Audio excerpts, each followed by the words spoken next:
This is Cabaguan Falls, Barangay Helia, Patnungon, Antique. Ayan o.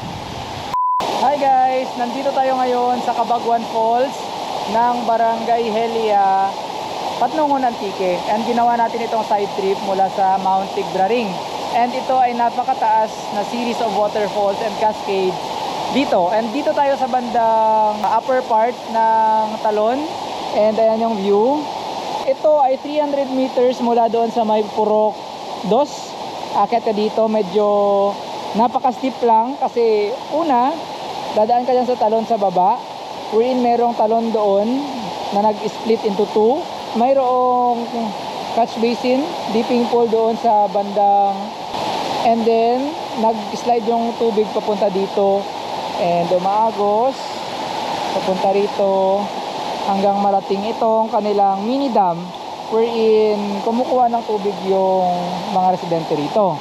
And that waterfall from the mini dam na pwedeng mapaliguan ay kumukonekta pa doon sa taas. And marami pa siyang series of waterfalls and cascades kung tutuusin.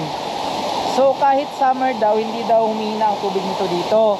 However, pagkakaulan lang, mas may enjoy and mas may experience mo yung beauty ng waterfall, lalo na doon sa part na yon wherein pag bumaba galing dyan, tapos mayroong parang flat na area, mayroong parang swimming pool, yung dipping pool doon, mayroong bato wherein dinadaanan ng tubig din doon. Pero right now, hindi gaanong malakas, pero I can only imagine na kapag tag-ulan talaga na malakas yung ulan, this series of waterfalls ay napakaganda tingnan. And isa ito sa sikat na pinupuntahan ng mga turista dito sa may Barangay Helia.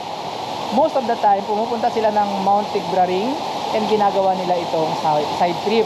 In my case, personally, ito talaga yung gusto kong puntahan, pero nag-side trip na rin ako sa bundok, baliktad. Kasi nga, why not?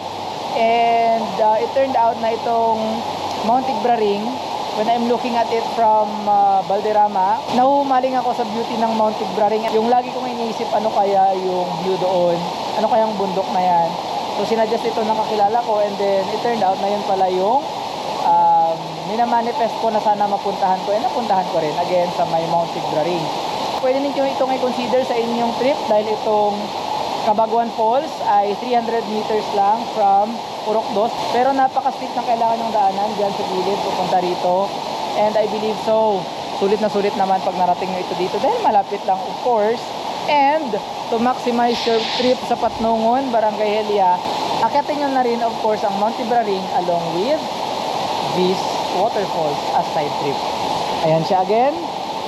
Galing dyan, pababa dito hanggang doon, drop and split another drop hanggang doon sa dulo. So yun lang, share ko lang. Bye bye. Salamat.